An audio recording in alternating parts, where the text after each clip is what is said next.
அனைவருக்கும் வணக்கம்.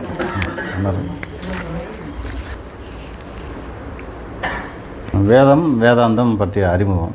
எப்படி வேதம்லாம் எப்படி தோன்றுச்சு, எப்படி நமக்கு படைப்பில் எப்படி வேதம் வந்து நமக்கு மனுஷனுக்கு கிடச்சிச்சு, அதில் என்ன முக்கியமான விஷயங்கள் என்ன இருக்குது, நமக்கு எதனால் வேதத்தை நம்ம எதுக்காக தெரிஞ்சுக்கணும், வேதாந்தத்தை எதுக்காக தெரிஞ்சுக்கணும் அப்படின்னு நம்ம சும்மா ஒரு எக்ஸ்ப்ளனேஷன் பண்ணுறேன். Okay, thank you. ஃபஸ்ட்டு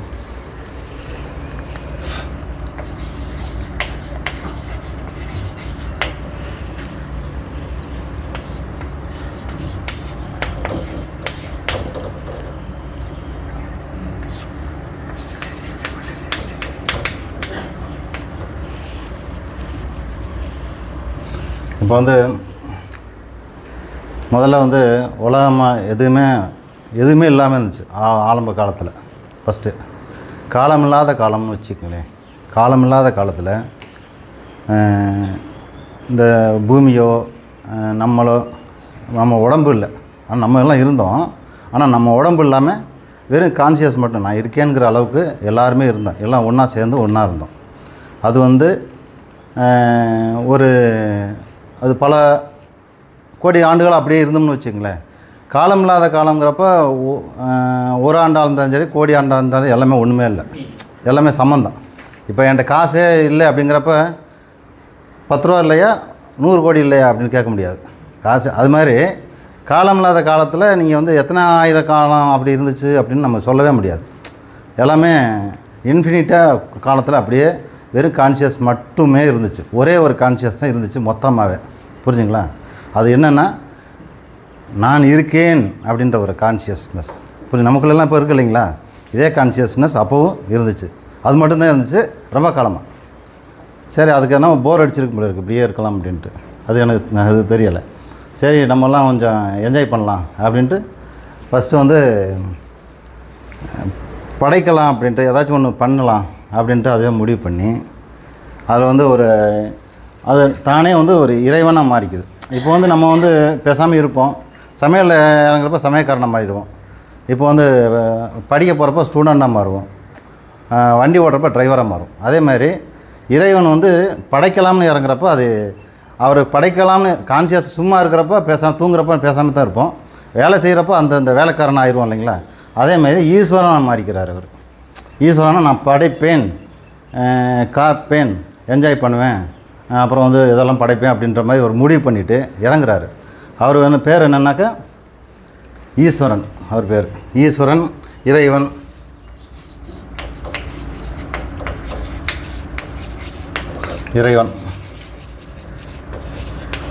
அதெல்லாம் வந்து படைத்து கட்டியாண்டு அந்த மாதிரி பண்ணுறவங்க.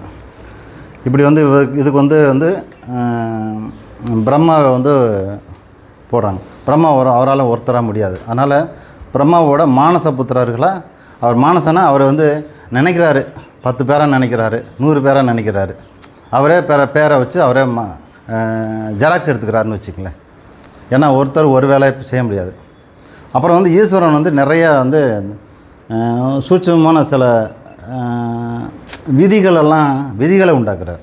விதிகள்னால் அது வந்து மாயா தான். ஈஸ்வரனுங்கிற ஒரு மாயா தான். மாயானா கற்பனையில் தானே இது பண்ணுறாரு. கான்சியஸ் இருக்குது, அது ஒரு கற்பனை பண்ணுது உலகத்தை. அது கற்பனையில் இந்தந்த விதியெல்லாம் இது பண்ணால் அந்த புயிர்ப்பு விசை, அப்புறம் வந்து இரும்பு வந்து அடர்த்தியாக இருக்கணும், இப்போ வந்து பஞ்சு லேசாக இருக்கணும், தெர்மோகோல்லாம் இந்த மாதிரி நிறைய விதிகளை.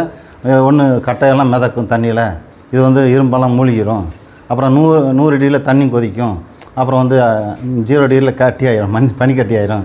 அப்புறம் 100 டிகிரி ஆவி ஆயிரும். இந்த மாதிரி நிறைய விதிகளை ஒரே வந்து ஒவ்வொரு பொருளுக்கும் எதோட கலக்கும், எதோட சேரும், எதோட சேர்ந்து எதோ ஆகும் அப்படின்றதெல்லாம் ஏகப்பட்ட கண்ணுக்கு அதோன்னா எண்ணிக்கையற்ற விதிகள். அவங்கெல்லாம் வந்து அந்த விதிகளுக்கு பேர் வந்து தேவர்கள். புரியுங்களா? தேவர்கள்னு சொல்கிறது அது பேர். ஒவ்வொரு விதிக்கும் ஒவ்வொரு தேவர்கள். தண்ணியோட கொதிநிலை இதெல்லாம் கண்ட்ரோல் பண்ணுறதுக்கு தண்ணிக்குன்னு ஒரு தேவர் இருக்கார். அது வந்து நீங்கள் வந்து ஒரு துளியை எடுத்து இது பண்ணாலும் அதுக்கு அந்த விதி பொருந்தும். கடல் எங்கும் போய் ஒரு கோல் ஃபுல்லாகவே அந்த தண்ணி இருந்தாலும் கூட அந்த விதி பொருந்தும். அது வந்து ஒரு தேவர் வந்து ஒவ்வொரு தேவரும் ஒவ்வொரு மழை பெய்யுதுனாக்கா அதுக்கு ஒரு தேவர் இருக்கிறாரு. ஒவ்வொன்றுக்குமே ஒவ்வொரு தேவர் வந்து அது முடிவு பண்ணுறாங்க. அது வந்து 30 முக்கோடி தேவர்கள் மேலே இருக்கிறாங்க. 30 முக்கோடி தேவர்கள்னு சொல்கிறாங்க. அது ஒவ்வொரு விதிகளையும் மெயின்டைன் பண்ணுறாங்க அவங்க வந்து.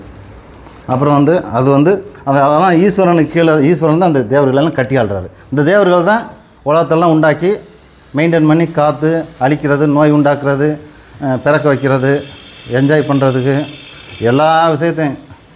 அப்போ திருட்டு நடந்தாலும் சரி, சம்பாதிச்சாலும் சரி, செலவு பண்ணாலும் சரி, எல்லா விதிகள்லையும் எல்லாத்துலேயும் மிக்ஸ் ஆகி உள்ளே இருக்கிறாங்க. அதுக்கு ஒன்றோட ஒன்று மிக்ஸ் ஆகி எண்ணிலடங்கா செயல்கள் உலகத்துக்கு நடந்துகிட்டே இருக்குது. அது தேவர்கள் தான் அதுக்கு அது வந்து காரணம். அது வந்து இதெல்லாம் வேதத்தில் இருக்கக்கூடியதான் அதெல்லாம். ஓகேங்களா? அப்புறம் இப்போ வந்து இதெல்லாம் எப்படி உண்டாகுதுனாக்கா, இதுக்கு பேசிக் என்னென்னா நாமரூபம்னு சொல்லக்கூடியது எல்லாத்துக்கும் வந்து வார்த்தைகள் தான் முக்கியம். அவர் வந்து எதனால் என்ன வார்த்தை அதுக்கு உண்டான ரூபம் அப்படின்னு நான் சொல்கிறேன்னாக்கா, இப்போ வந்து கான்சியஸ்னஸ்ஸாக இருந்துக்கிட்டு கடவுள் வந்து வெறும் கற்பனை தான் பண்ணுறாரு. அப்படிங்கிறப்ப நம்ம ஒரு கற்பனை பண்ணுறோம்னு வச்சுக்கங்களேன். இப்போ கண்ணை மூடிட்டு வெறும் கற்பனை பண்ண முடியாது. ஒரு வார்த்தையோடு தான் கற்பனை பண்ண முடியும். ஒரு நாய் அப்படின்னு நினச்சா அது செவலை நாய், அது வந்து கொஞ்சம் குள்ளமான நாய், செவலை நாயின்னு நினச்சி ஒரு காம்பவுண்ட் சோறு ஓரத்தில் போயிட்டுருக்கு அப்படின்னு நம்ம நினக்கிறப்பவே அந்த வார்த்தைகள் நான் இப்போ 4-5 வார்த்தை சொல்லியிருப்பேன். புரிஞ்சுங்களா? உங்களுக்குள்ளே ஒரு இமேஜ் காம்பவுண்டு ஸ்ட்ரீட்டு எல்லாமே வந்துடுச்சு இல்லைங்களா? நாய் ஓடிட்டுருக்கிறது எல்லாமே வந்துடுச்சு. சில 4-5 வார்த்தைகள் தான். இப்போ ரயில்னு சொல்கிறேன். ரயிலில் வந்து நிலக்கரி 100 பெட்டி நிலக்கரி ரயிலில் போயிட்டுருக்குது அப்படின்னு 4 வார்த்தை தான் சொன்னேன். உங்களுக்கு கற்பனையில் 100 பெட்டி நிலக்கரியில் போயிட்டுருக்க மாதிரி உங்களுக்கு வந்து அப்படியே இதாகிடுச்சு. அது 1000 டன் இருக்கும். 4 வார்த்தையில் முடிஞ்சிச்சு. புரிஞ்சுங்களா? அது அந்த மாதிரி. இப்போ வந்து இது நாம ரூபம். நாமம்னா பேரோ சொல் அதுக்கு உண்டான ரூபம். கடவுள் அந்த மாதிரி தான் படைக்கிறார் உலகத்தை. அதாவது என்னென்னா, அவர் வந்து பேசாமல் இருந்துட்டு நாமத்தையும் ரூபத்தையும் நாமம் மட்டும் சொல்கிறாரு. ரூபம் நமக்குள்ளே அவங்களுக்குள்ளே கிரியேட் ஆகி அப்படி உண்டாகிடுது. அதனால தான் உலகமெல்லாம் இப்போ நம்ம எல்லா பொருளும் நம்ம அந்த மாதிரி தான். ஒரு லெட்டரில் வந்து இந்த மாதிரி ஒரு ஆர்டர் வரும். இந்த ஸ்ட்ரீட்டில் வந்து ஒரு தார் ரோடு போட்டுருங்க அப்படின்னு ஒரு 4 வரியில் லெட்ரு வருதுன்னு வச்சுங்களேன். ஒரு பாஸ் ஆகி வர்றப்ப அங்கே பார்த்தா அந்த ஸ்ட்ரீட்டே வந்து ரோடை போட்டுருவாங்க. புரிஞ்சுங்களா? வார்த்தைகள் தான் அங்கே இருக்குது. அங்கே அமுலாகி அதெல்லாம் செயலாக நடந்தது. அதனால் வந்து நாமரூபம் வார்த்தைகளும் இதுவும் முக்கியமாக அது வந்து இருக்குது. இப்போவும் கூட இருக்குது. கடவுளும் அர்த்தம் பண்ணுறாரு. அது நாமரூபம். இப்போ வந்து பிரம்மா கிட்ட ஈஸ்வரன் வந்து சொல்கிறாரு, இந்த உலகத்தெல்லாம் படைத்து இது பண்ணணும். அவர் வந்து காட்டி ஆள்றாரு, ஈஸ்வரன் மெயின்டைன் பண்ணுறாரு. இப்போ வந்து சில விதிகளை வச்சு அவர் வந்து படைக்கிறாரு, எல்லாம் பண்ணுறாரு. எல்லாம் உலகத்தெல்லாம் படைத்து நடத்திட்டு இருக்காரு. இருந்தாலும் அவருக்கு வந்து ஒரு பிரம்மாவோட இறைவன்கிட்டருந்து பிரம்மா வந்து ஞானத்தை வாங்கி வச்சுருக்கிறார். அவர் ஞானத்தையும் தெரியும், எல்லாமே தெரியும். இப்போ இறைவன் பிரம்மாவோட மானச புத்தர்கள் 4 பேர் வந்து சனந்தரர், சனாதன, சனத்குமாரர் வந்து ஒரு 4 பேர். அது 4 பேர் வந்து பிரம்மாவை படைக்க சொல்லி தான் அவர் மானச புத்தர்களை உருவாக்குனார். ஆனால் அவங்க வந்து புரட்சி பண்ணிவிட்டு நான் படைக்க மாட்டோம், படைச்சி பார்த்தோம், இது வந்து போங்கி ஆட்டமாக இருக்குது. இது வந்து என்னென்ன, இது வந்து படைக்கிறான், அப்புறம் கொஞ்ச நாளில் அவன் கஷ்டப்படுறான், இறந்துடுறான், மறுபடியும் பிறக்கிறான், கஷ்டப்படுறான், வாழ்கிறான், இறக்குறான். இது வந்து என்னென்னமோ ஒரு நமக்கு வந்து இது சரிப்படலை, இது வந்து இந்த தப்பெல்லாம் நான் செய்கிறதுக்கு எனக்கு சரியில்லை அப்படின்ட்டு அவர் படைக்கிறத விட்டுட்டு நாங்கள் சாமியாரை போய் நான் வந்து ஞானத்தை பெற்றுக்கிறோம், எனக்கு யாராச்சும் ஞானத்தை சொல்லிக் கொடுங்க அப்படின்ட்டு பிரம்மா கிட்டே போய் நிற்கிறாங்க. பிரம்மா என்ன செய்கிறாரு, ஆயிரக்கணக்கான வருஷமாக சொல்லிக் கொடுக்குறாரு ஞானத்தை. தலையில் ஏறவே இல்லை. நீ தான்டா பிரம்மம், நீ தான் பிரம்மத்துலேருந்து தான் வந்த, நீயும் பிரம்மம் தான் அப்படின்னு சொல்லி கொடுத்து பார்க்குறாரு. மனசில் ஏறல. ஏன்னா அப்பேன்னு சொல்லி கொடுத்தா மகனுக்கு இது ஏறாது இல்லையே, நமக்கு புரிய போகுது அப்படின்ற மாதிரி அப்படி வரும். அது மாதிரி ஏன்னா எல்லாம் ஒரே குடும்பத்தில் இருந்தவங்க இல்லையா, அதனால். அப்புறம் என்ன இருந்துச்சுனாக்கா, சரி வேறு எங்கே நிறையா இப்போ வந்து கடைசியாக வேண்டி பெருமாள்கிட்ட போகிறாங்க. அவர் பார்த்தா ஹஸ்பண்ட் ஒய்ஃபோடு அங்கே இருக்கிறாரு. குடும்பஸ்தன்ட்ட போய் நம்ம கற்றுக்கிட்டதா அப்படின்ட்டு இது நம்ம சரிப்படாது அப்படின்ட்டு அப்புறம் இவர்கிட்ட போகிறாங்க. யார், சிவன்கிட்ட போகிறாங்க. அவர் 2 பேரும் அவர் கூட பரவாயில்ல, இவர் ஒன்றோட பாதியை ஒய்ஃபு கொடுத்துட்டு இருக்கிறாரு. அப்படி இருக்கிறார்.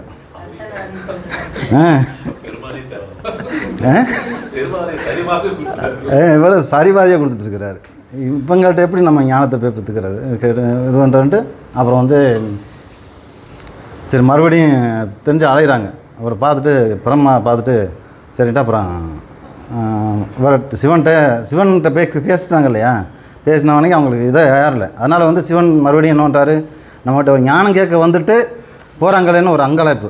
குருவை தேடி வந்தாங்க, மறுபடியும் போகிறாங்களேன்ட்டு மறுபடியும் போய் தனியாக போய் காட்டுக்குள்ளே போயிட்டுருக்காங்க. ஒரு அங்கங்கே வழிமறித்து சொல்லி கொடுத்துட்ருக்காரு. முனிவராக போகிறார், ஃபஸ்ட்டு சொல்லி கொடுக்குறாரு. அவர் இதாகலை. அப்புறம் சரிப்பா அவருக்கு சேரலை. அப்புறம் திருப்தி ஆகலை.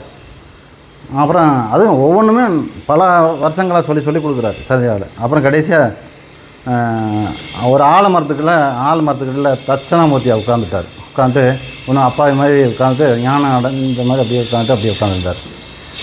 அப்படியே நடந்து போயிட்டு இருந்தாங்க. பார்த்தா ஜெகஜோதியாக ஞானம் அடைஞ்சு அப்படியே பலமாக இருக்கிறாரு அப்படின்ட்டு அப்படியே அசந்துட்டாங்க 4 பேர். இவர் தான் கரெக்டான ஆள் அப்படின்ட்டு அவரே சிவன் தான் பல நேரத்தில் வந்து இந்த ஞானமூர்த்தியாக வந்திருக்கிறாரு. அவர் எதுவும் சொல்லிக் கொடுக்கல. ஏன்னா வார்த்தையில் பிரம்மா சொல்லி கொடுத்துட்டாரு, சிவன் ஏற்கனவே சொல்லி கொடுத்துட்டாரு. வார்த்தைகளில் சொல்லி ஓஞ்சு போயிட்டாங்க. அப்புறம் கடைசியாக எப்படி சொல்லிக் கொடுக்கறேன்னா உட்காந்துட்டு அப்படியே அவங்களாவே மனசுக்குள்ளே போய் அவரை ஒன்றிட்டாங்கன்னு வச்சுக்கங்களேன். ஞானத்தை மனசுக்குள்ளே போய் ஊற்றி அந்த அல்டிமேட் பிரம்மன் தப்பா நீங்கள்லாம் அப்போ சொல்லி முடிவு பண்ணி அவங்க வந்து ஞானி ஆக்கிட்டாங்க, ரிஷிகளாக்கி ஞானி ஆக்கிட்டாங்க. சரிங்களா? அவங்க மூலமாக வந்தது தான் வந்து இந்த ஞான பரம்பரை, குரு பரம்பரை. புரியுதுங்களா? ஃபஸ்ட்டு அவங்க ஞானம் அடைஞ்சு அதுலேருந்து அந்த குரு பரம்பரை வந்துச்சு. இதில் உள்ள கதைகள் ஞான எக்ஸ்பீரியன்ஸு அவங்க சொன்னதெல்லாம் வந்து உபநிஷத்தில் எடுத்து போட்டு வேதத்தில் வந்து வேதம் வந்து கர்மகாண்டம் ஞானகாண்டம்னு 2 பகுதியில் இருக்குது. கர்மகாண்டம் வேதம் எதுக்கு முக்கியம் அப்படின்னாக்கா, ஃபஸ்ட்டு வேதத்தை நான் சொல்கிறேன். அது பிரம்மாவோட ஒரு அன்பளிப்பு தான் வேதம். புரிஞ்சுங்களா? பிரம்மா வந்து படைச்சிட்டு மட்டும் போகலை, கஷ்டப்படுறாங்களே அப்படின்ட்டு அவர் வந்து என்ன தான் தேடி அலைஞ்சு கிடைக்காத விஷயங்கள் எல்லாம் வேதத்தில் அந்த சில இறைவன் ஒன்று அவரே சொல்லி அதை வேண்டி அது என்னென்னா மந்திரங்களோ அதை போற்றி புகழ்ந்து பாடியோ அல்ல யாகம் பண்ணி அந்த தேவர்களுக்கு 33 கோடி தேவர்கள் இருக்காங்களா, அந்த தேவர்களில் எந்த தேவர்களுக்கு நம்ம கொடுக்குறோமோ உணவு கொடுக்குறோமோ அந்த தேவர்கள் வந்து நமக்கு அருள் புரிவாங்க அப்படின்ற மாதிரி சில இதெல்லாம் இது பண்ணிவிட்டு அதுக்கு உணவு எப்படி கொடுக்குறது தேவர்களுக்கு அவிர்பாவம்ட்டு வேள்வியில் அவங்க கொடுத்து அந்தந்த தேவர்களுக்கு என்ன மாதிரி மெத்தடு அவருக்குள்ள அந்த மந்திரம் அப்புறம் வந்து அதுக்கு உண்டான முறைகள் எல்லாம் 4 எல்லாம் எப்படி அவங்க வேள்வி பண்ணுறவங்க எப்படி இருக்கணும் அதெல்லாம் நிறையா சொல்லியிருக்கிறாங்க. சாதாரணமாக வந்து போற்றி பாடினா கூட நமக்கு கிடைக்கும், அந்த மாதிரியும் இருக்குது. அப்புறம் சாம வேதத்தில் பாடல்களாகவே பாடிட்டு இருக்கலாம், பாடல்களாகவே பாடி அதுவும் வணங்கலாம். அது வந்து மனசு அமைதியும் அப்புறம் வந்து தெய்வ இதுவும் கிடைக்கும். சாமவேதம். அதர்வன வேதங்கிறது வந்து மெயினாக விவசாயம் அப்புறம் எதிரிகள் கூட சண்டை போடுறப்போ உண்டான அந்த இது அந்த மாதிரி சில டெக்னிக்கல் விஷயம், தாந்திரிகம், எதிரிகளை ஒழிக்கிறது, நமக்கு நண்பர்களுக்கு நல்லது பண்ணுறது, எதிரிகள் வராமல் தடுக்கிறது, இந்த மாதிரி சில இதெல்லாம் அது கொஞ்சம் தாந்திரிகம் இதுகள்லாம் அதெல்லாம் இருக்கும் அதர்வன வேதத்தில். இந்த மாதிரி ஒரு 4 வேதத்தை இது பண்ணியிருக்கிறாரு. 4 வேதத்தில் அங்கங்கே வந்து உபநிஷத்து 108 உபநிஷத்து இருக்குது. அது வந்து கர்மகாண்டம் ஞானகாண்டம்னு 2 வேதத்தில் 2 விதமாக பிரிக்கலாம்.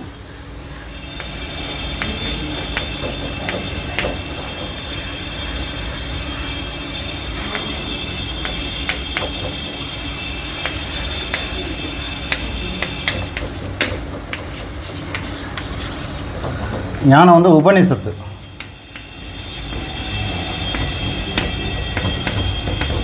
நூற்றி 8 உபநிஷத்து இருக்குது.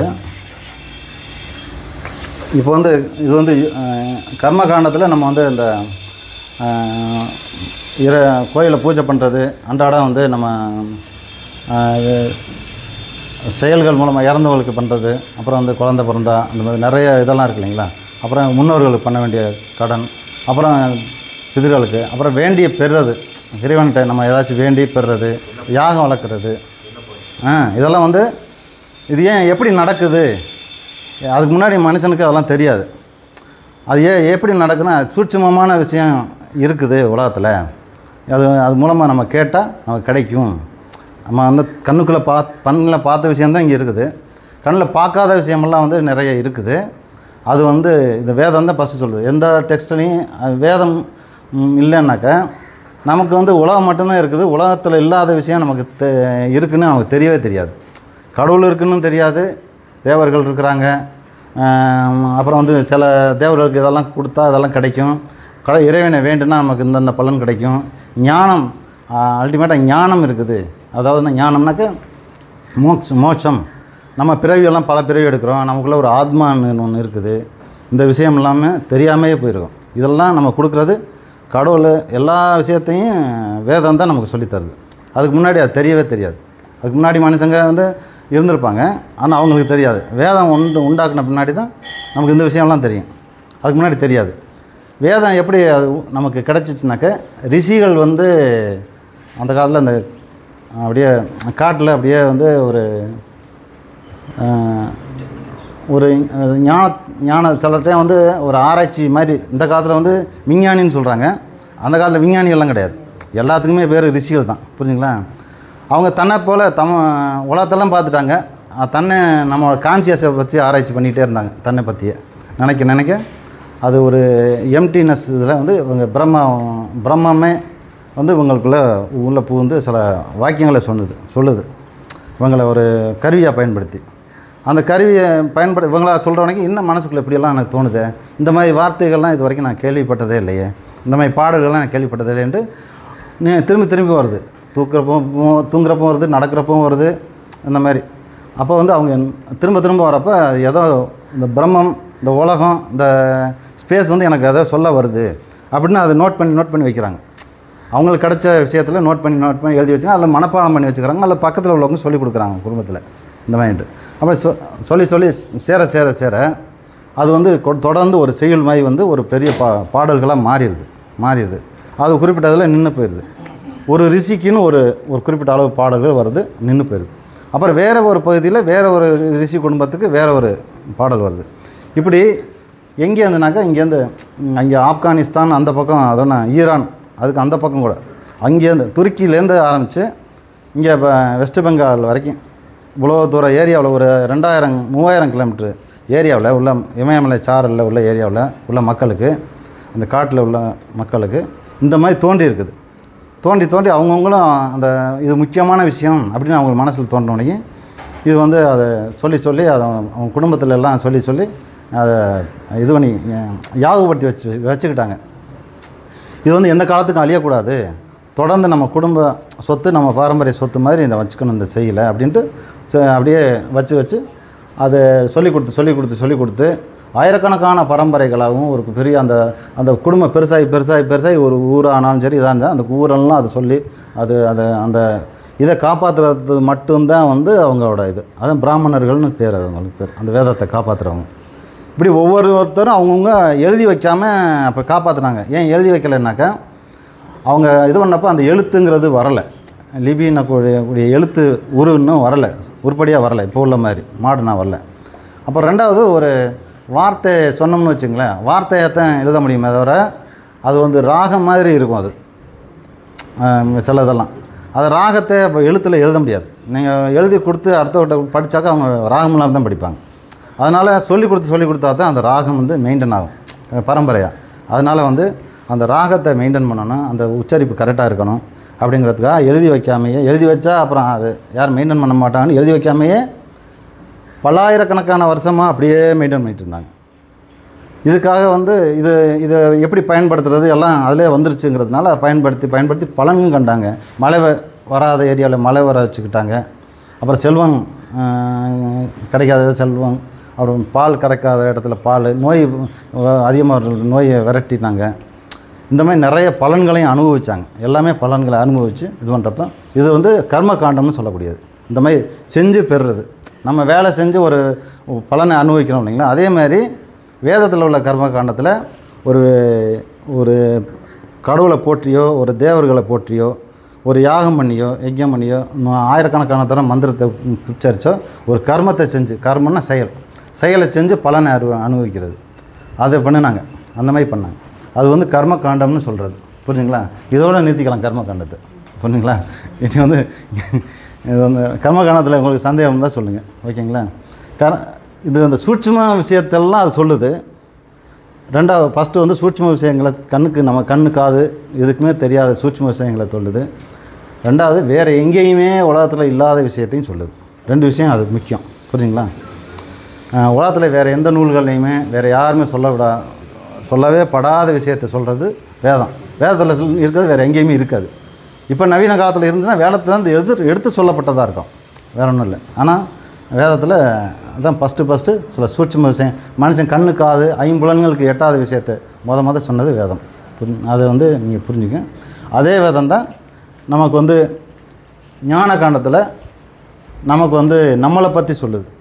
நம்மளை பற்றி சொல்லி நீ வந்து ஆத்மா, நீ வந்து பிரம்மம் அப்படின்னு சொல்லி அது பிரம்ம ஞானத்தை அடைகிறதுக்கு உதவி பண்ணுது. அதுக்கு வந்து ஞான காண்டம்னு சொல்கிறது.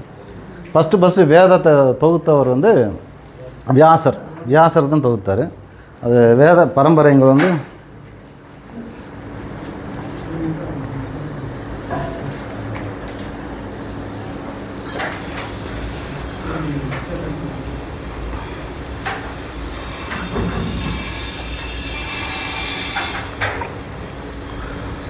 அப்புறம் வந்து இப்போ வேத பரம்பரை நான் வாயில் சொல்லிடுறேன். பரமேஸ்வரன் பிரம்மா, அப்புறம் தட்சிணாமூர்த்தி, அப்புறம் சனகர், சனந்தர், சனாதன, சனத்குமாரர், அப்படி வருது. அதுக்கப்புறம் தான் வியாசர்கிட்ட வருது. அது வேதங்கள் மூலம் ரிஷிகள் மூலமாக வேதங்களில் எழுத்துக்களாக வந்து அப்புறம் வந்து வியாசர் வந்து அதை தொகுக்கிறாரு. எல்லாத்தையும் இந்த 3000 கிலோமீட்டர் ரைடாக நடந்து போய் ஒவ்வொரு இடத்தையும் கலெக்ட் பண்ணவர் வியாசர். இப்படி விட்டு அழிஞ்சு போயிடும், உலகம் மாடர்னாக மாறிக்கிட்டு இருக்குது, இந்த மாதிரி மாடர்ன் ஆகும்னு முன்னாடியே தெரிஞ்சிருச்சு அவருக்கு. எல்லாத்தையும் மறந்துடுவாங்க, எல்லாம் பேண்ட் ஷர்ட்டை போட்டு ஃபாரினுக்கு வேலைக்கு போயிடுவாங்க, அப்புறம் அழிஞ்சு போயிடும்ட்டு அப்புறம் முன்னாடியே தெரிஞ்சு போச்சு. தீர்க்கதரிசி அவர். புரிஞ்சுங்களா? அதனால் எல்லாம் எழுதி வைக்கணும் இப்போவே அப்படின்ட்டு அவரே தொகுக்க ஆரம்பித்தார். அவங்க ஒரு ஜன கூட்டத்தை கூட்டிக்கிட்டு அவர் ஆளுகளை சிஷியர்களெல்லாம் கூட்டிகிட்டு இங்கே நடந்து போய் எல்லோரும் உள்ளதை எழுதி வாங்கி அப்புறம் எல்லாத்தையும் தொகுத்தார். அதில் தொகுத்ததில் 4 பிரிவாக இருக்குது அப்படின்னு அப்புறம் கண்டுபிடிச்சார். அது ரிக்கு, யசூர், சாம, அதெல்லாம் அவர் தான் பிரித்து தொகுத்து இதில் என்னென்ன விசித்திரமான விஷயம்லாம் அதில் இருக்குது. என்னென்னா ரிக்கில் வந்து ஏதோ ஒரு பாதியில் இந்த சைட்டேஷன் கொடுத்துருக்கோம். யசூர் வேதத்தில் இந்த மாதிரி சொல்லப்பட்டதுலேருந்து இது அப்படின்னு சொல்லியிருக்கோம். புரிஞ்சுங்களா? யசூர் வேதத்தில் ரிக்கில் சொல்லியிருக்குது அப்படின்னு சொல்லியிருக்கோம். அப்புறம் அதில் இங்கேருந்து அங்கே கிராஸாக சொல்லி இங்கேருந்து சொல்லியிருக்கு, அது இங்கேருந்து எடுத்துக்கலாம்னு சொல்லியிருக்கோம். அப்போ வந்து எது முன்னாடி வந்துச்சு எது பின்னாடி வந்துச்சு எது அப்படின்னு தெரியாது. எல்லாம் தொகுத்த பின்னாடி தான் இதெல்லாம் சைட்டேஷனே தெரியுது. அப்போ வந்து அது எது முன்னாடி வந்துச்சு எது பின்னாடி வந்துச்சு, ஒரு முன்னாடி வந்தாக்க இதுலேருந்து அதுலேருந்து சைட்டேஷன் இங்கே கொடுக்கலாம், அங்கேருந்து சைட்டேஷன் அங்கே அது முன்னாடி வந்துச்சுலாம், கிராஸ் சைட்டேஷன் ஆகுது எல்லாமே, இங்கேருந்து அங்கேயும். அதனால் வந்து அது எது முன்னாடி எது பின்னாடின்னு இல்லை, இது ஏற்கனவே பிளான் பண்ணி பிரம்மா அவங்கெல்லாம் ஈஸ்வரனே பிளான் பண்ணி நம்ம கொடுத்துருக்காங்க. புரிஞ்சுங்களா? அது வந்து மனுஷன்னு ஒருத்தன் உண்டாகும், அவங்க வந்து ஞானத்தை அடையணும், அதுக்கு முன்னாடி இதெல்லாம் பண்ணிக்கணும் அப்படின்றதுக்காக அவங்கெல்லாம் பண்ணியிருக்கிறாங்க, வேற ஒன்றும் இல்லை. அதனால் வந்து அப்புறம் வந்து வியாசர்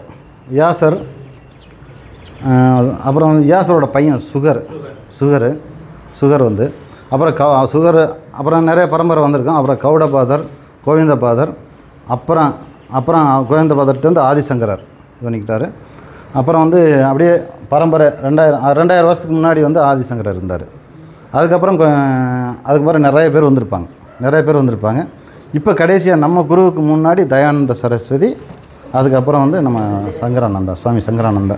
இந்த குரு பரம்பரையில் நம்ம வந்து பரமேஸ்வரன் பிரம்மாவிலேருந்து இந்த குரு பரம்பரை இது வரைக்கும் அங்கே என்ன சொல்லிக் கொடுத்தாரோ, பரமேஸ்வரன் சனந்தர சமகுமாரருக்கு என்ன சொல்லிக் கொடுத்தாரோ அந்த விஷயத்தை தான் நம்ம வந்து எல்லாருமே ஒரே ஒரு இது தான் சிலபஸ் தான், ஒரு சிலபஸ் தான், புரிஞ்சுங்களா? அதே தான் கண்டினியூஸ் ஆகிட்டு இருக்குது. இப்போ காலத்துக்கு தகுந்த மாதிரி உதாரணங்கள் மாறலாம், ஆனால் மெட்டீரியல் அதே தான், புரிஞ்சுங்களா? அதை வந்து நம்ம தெளிவாக புரிஞ்சுக்கலாம். இது வந்து குரு பரம்பரை. யார் சொல்கிறேன்? பரீட்சித்தா. அவர் வந்து பரீட்சித் மகாராஜா வந்து ஒரு சீடராக இருந்து ஞானத்தை அடைஞ்சிட்டார், அவ்வளோதான். அவர் யாருக்கும் சொல்லிக் கொடுக்கல. அப்போ தானே பரம்பரையில் வரும். அர்ஜுனோட பேரன். அவர் வந்து கிருஷ்ணர்கிட்டேருந்து நேரடியாக வந்து அதான தீட்சை பெற்றார் கருவில் இருக்கும்போதே. அதனால் தீட்சைனால அவருக்கு வந்து அவர் சுகபிரம மகரிஷி அவர் சொல்லிக் கொடுத்தாரு குருவாக இருந்து. ஆனால் அவர் வந்து பரீட்சித்து யாருக்கும் சொல்லிக் கொடுக்கல. ஆனால் பரீட்சித்துக்கு பக்கத்தில் ஒருத்தர் உட்காந்துருந்தாராம், அவர் வந்து மற்றவங்களுக்கு சொல்லிக் கொடுத்தார். அது ஒரு குரு பரம்பரை உண்டாச்சு. பரீட்சித்துக்கு பக்கத்தில் ஒருத்தர் உட்காந்துட்டு அவர் வந்து அது ஒரு குரு பரம்பரை உண்டாகி அப்படி போச்சு. கிழவன் அப்படி ஒன்று. பரீட்சித்து வந்து கேட்டவனைக்குமே 7 நாளில் மோட்சம் அடைஞ்சிட்டார். அவர் வந்து யாருக்கும் அடுத்து சொல்லிக் கொடுக்கல, அடைஞ்சிட்டார். ஓகேங்களா? வாசம்பாயார் அதான் வயசாம்பார். அவர் சைலண்டாக இருந்துட்டு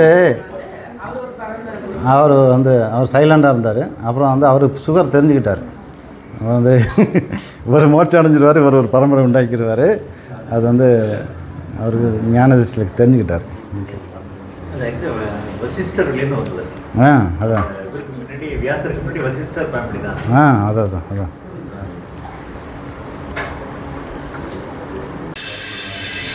இப்போ வந்து பிரமாணங்கள்னாக்க இப்போ அறிவை தரும் கருவிகள் நம்ம எல்லாம் இருக்கிறோம். அறிவை வந்து நமக்கு வந்து எங்கெங்கே இதெல்லாம் அறிவு நம்ம சேருது அப்படின்னாக்கா, ஃபஸ்ட்டு வந்து ஐம்புலன்கள், கண், காது, மூக்கு, நாக்கு, தோல் அப்படிங்கிற ஐம்புலன்கள் மூலமாக நமக்கு வந்து 5 கருவிகள் மூலமாக நமக்கு வந்து சேருது. இப்போ கண்ணை நீக்கிட்டோம்னாக்க இந்த உலகமே இருண்டு போயிடும். கண் இல்லாத 4 புலன்கள் தான் இருக்குனாக்கா, இப்போ தோல் உணர்வு இல்லை, தொடு உணர்வு இல்லைனாக்கா நம்ம பாடியில் இருக்கிறோங்கிறதே தெரியாமல் போயிடும். சரிங்களா? ஒரு பாடிக்குள்ளே இருக்கிறோம்மா வெளியில் இருக்கிறோமான்னே தெரியாமல் போயிடும்.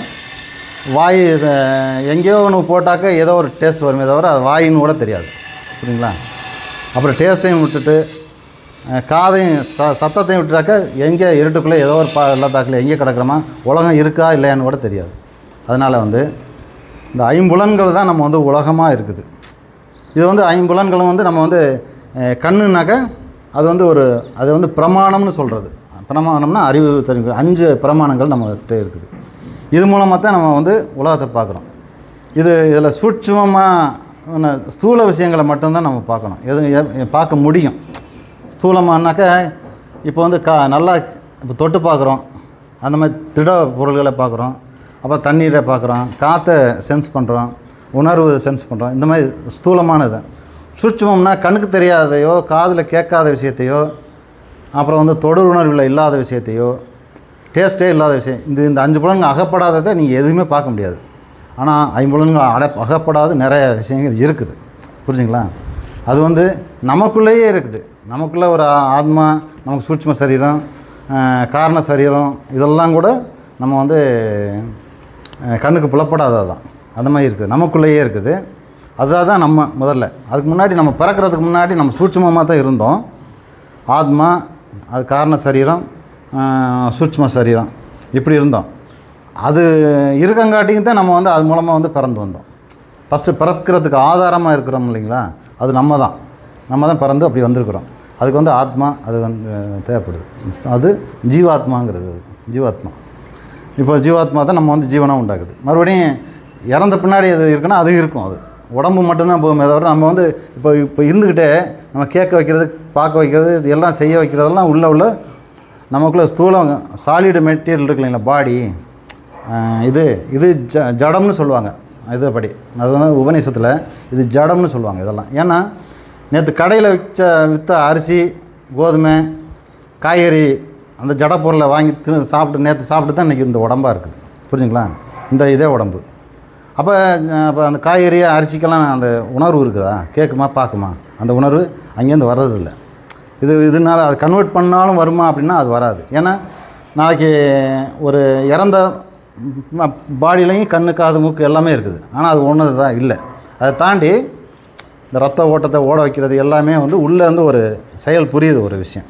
அந்த செயல் வந்து அது சூட்சும சரீரம்ட்டு அதுதான் வந்து அது வந்து நம்ம ஆசைகள் மூலமாகவும் நம்ம அடையணும், அனுபவிக்கணும், இந்த மாதிரி செயல் செய்யணும் இப்படின்ற ஒரு ஆர்வத்தில் வந்து உட்காந்துட்டு இந்த உடம்புல உட்காந்துக்கிட்டு அதை ஆட்டி படைச்சி அனுபவித்து சந்தோஷம் துக்கம் இது நான், இது என்னோடய உடம்பு, இது நான். இப்போ காருக்குள்ளே உட்காந்துட்டு நம்ம இது என்னோடய காரு அப்படின்ட்டு நம்ம இது பண்ணுறோம் இல்லைங்களா? அதே மாதிரி நம்ம சூட்சும இந்த உடம்புக்குள்ளே உட்காந்துட்டு நம்ம வந்து இந்த உடம்பு நான் அப்படின்னு அதை என்ஜாய் பண்ணிகிட்ருக்குறோம். கார் ரிப்பேர் ஆனால் காரை விட்டு டிரைவர் இறங்கி போயிடுவான். ரிப்பேர் ஆகி எல்லாம் ஆக்சிடென்ட் ஆகிட்டு நொறுங்கி போச்சுனாங்க. அதேமாதிரி நம்ம உடம்பு செயல்படாது போயிடுச்சுன்னு வச்சுக்கங்களேன், உடம்பை விட்டு நம்ம போயிடுவோம், வேறு உடம்பு தேடி போயிடுவோம். அதுதான் வந்து அது நடக்கும். அது வந்து அது வந்து என்றைக்குமே இது வந்து அந்த ஆத்மாங்கிறது அழியாதது, மாறாதது. எப்போதுமே நம்ம பிறந்த குழந்தை பருவத்தில் நானுன்னு ஒன்று இருக்கும், புரிஞ்சுங்களா? நான் இருக்கேன்ற மாதிரி நான் ஒன்று இருக்கு இல்லைங்களா? அது கொஞ்சம் நாளில் வந்திருக்கும், உங்களுக்கு நல்லா தெரிய ஆரம்பிச்சிருக்கும்.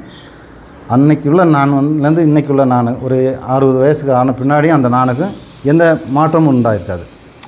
நான் வந்து படிச்சிருப்பேன், அது பண்ணியிருப்பேன், இதை பண்ணியிருப்பேன். ஆனால் அது அந்த நானில் எந்த சேஞ்சஸ் பெருசோ சின்னதோ எதுவுமே ஆகிருக்காது. தூங்குறப்போவோ கனவு காண்றப்போவோ அப்போவும் அப்படியே தான் இருக்கும். எல்லா நேரத்துலையும் மாறாமல் இருக்கும். நம்ம இறந்த பின்னாடியும் அது அப்படியே தான் இருக்கும் நான்கிறது. ஆனால் வந்து நம்ம சென்ஸ் பண்ணாமல் இருக்கலாம், தூக்கத்தில் இருக்க மாதிரி இருக்கலாம்.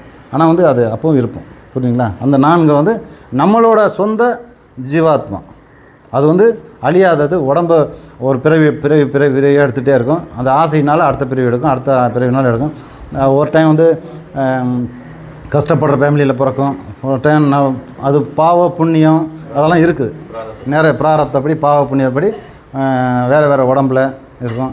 சில டைம் வந்து வேறு மனுஷனாக தான் பிறக்கணும்னு இல்லை, உலகத்தில் எத்தனையோ கோடிக்கணக்கான உயிர்கள் இருக்குது. ஏதோ உயிர்கள் புல் போட்ட மரமாகவோ ஓனனாவோ நாயோ நரியோ மனுஷனாவோ, மனுஷனில் ஏழை வாழை பெரிய பணக்காரன் அல்லது வந்து பெரிய பண்டிதர் எப்படி வேணாலும் பிறக்கலாம். அது வந்து நம்மளோட பாவ புண்ணியம் நம்மளுக்குள்ள கொடுப்பினை பொறுத்து, புரிஞ்சுங்களா? என்ன கொடுப்பினையோ அதை பொறுத்து அந்த மாதிரி பாவ புண்ணியம் இதெல்லாம் வந்து இந்த நம்ம கண்ணில் பார்க்குறத தவிர மற்றதெல்லாம் சூட்சுமத்தில் நிறையா இருக்குது. கண்ணில் பார்க்குற 10%னா சூட்சுமத்தில் 90% இருக்குது, புரிஞ்சுங்களா? 90% இருக்குது சூட்சுமமாக. அதை வந்து நம்ம புரிஞ்சுக்கணும். இந்த ஸ்பேஸ் எங்குமே வந்து எல்லா விதிகளும் அப்ளை ஆகும். அந்த மாதிரி இப்போ வந்து நான் அந்த பிரமாணத்தை பற்றி சொல்ல வந்தேன், அதுதான் அப்படி இழுத்துட்டு போயிட்டேன். இந்த பிரமாணம்னு இருக்கு இல்லைங்களா? கண் எப்படி பிரமாணமோ அதே மாதிரி நம்ம வந்து சூட்சும விஷயங்களை தெரிஞ்சுக்கிறதுக்கு எது பிரமாணம், எது வந்து நமக்கு அந்த சூட்சும விஷயத்தை சொல்லித்தரப்போகுது. நான் வந்து ஒரு எனக்கு வந்து ஆத்மா இருக்குது, அது வந்து நான் எப்படி இந்த பிறவிகள் பிறவிகளை எடுத்துகிட்டே இருக்கிறேன், நான் அதை வந்து கஷ்டப்படுறேன், இந்த பிறவிலேருந்து தப்பிக்கிறதுக்கு நான் என்ன வழி அப்படின்னு சொல்கிறதுக்கு, இனிமேல் பிறவியே எடுக்க வேண்டாம், நான் கடவுளாகவே ஆகணும் அல்லது எல்லாமாகவே ஆகணும், அது அந்த மாதிரி ஆகிறதுக்கு பிரம்மம் ஆகணும் அல்லது மோட்சம் அடையணும் இந்த பிறவி சுழற்சியிலேருந்து அப்படின்னாக்க, அதுக்கு வந்து உபனிஷத்துங்கிறது தான் வந்து பிரமாணம்.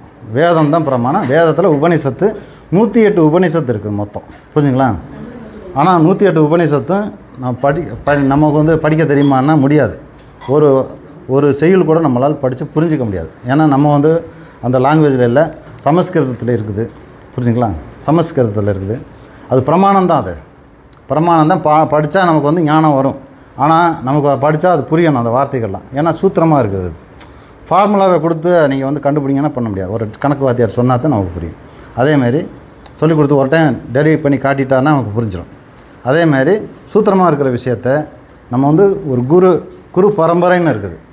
அது ஒன்று, அது வந்து உபனிஷத்துங்கிற ஒரு விஷயம் இருக்குது.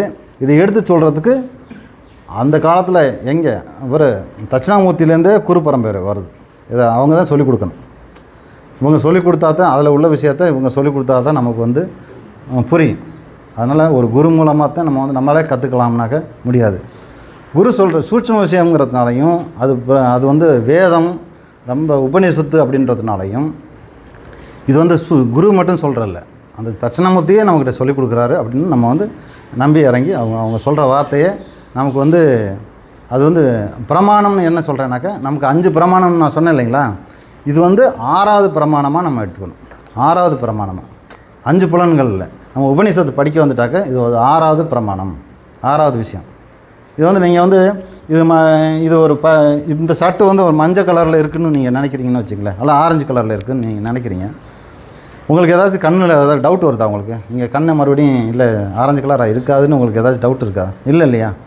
வேறு ஏதாச்சும் ஒரு கலரை பார்க்குறீங்க, ஒரு பச்சை கலர் செடியை பார்க்குறீங்க, இது பச்சையாக இருக்காது அப்படின்னு ஏதாவது டவுட் பண்ணுறீங்களா? இல்லை இல்லையா?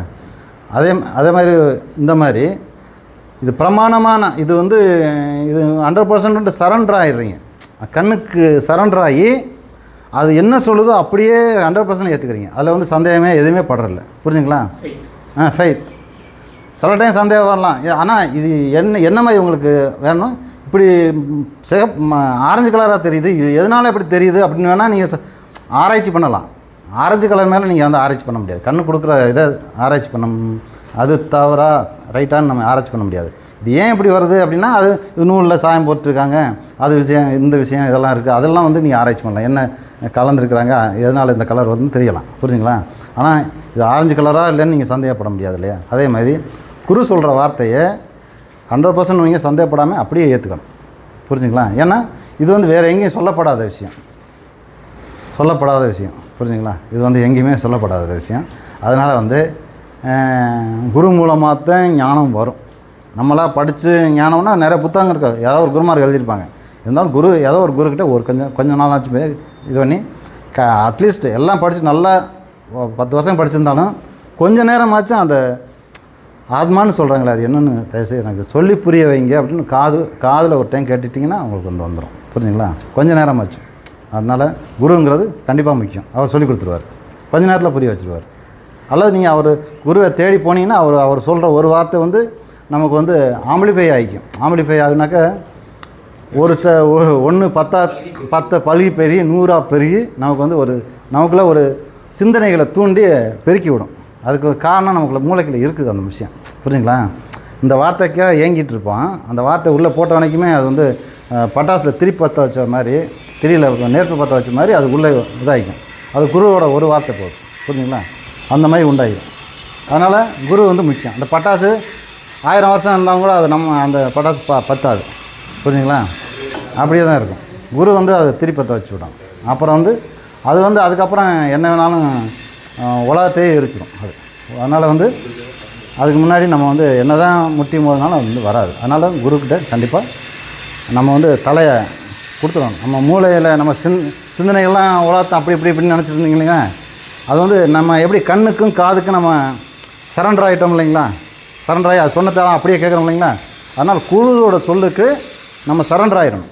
சரண்டர் ஆகி அவர் என்ன சொன்னாலும் ஏற்றுக்கிறதுக்கு மனசு பத்தும் நம்ம வந்துடணும். குரு சொல்லிட்டாரு இப்படி அப்படின்ட்டு ஏற்றுக்கிற பக்குவம் வந்துடணும். அதுக்கப்புறம் தான் நமக்கு ஞானம் வரும். குரு சொல்கிறத வேறு யாருமே உலகத்தில் யாரும் சொல்ல முடியாது.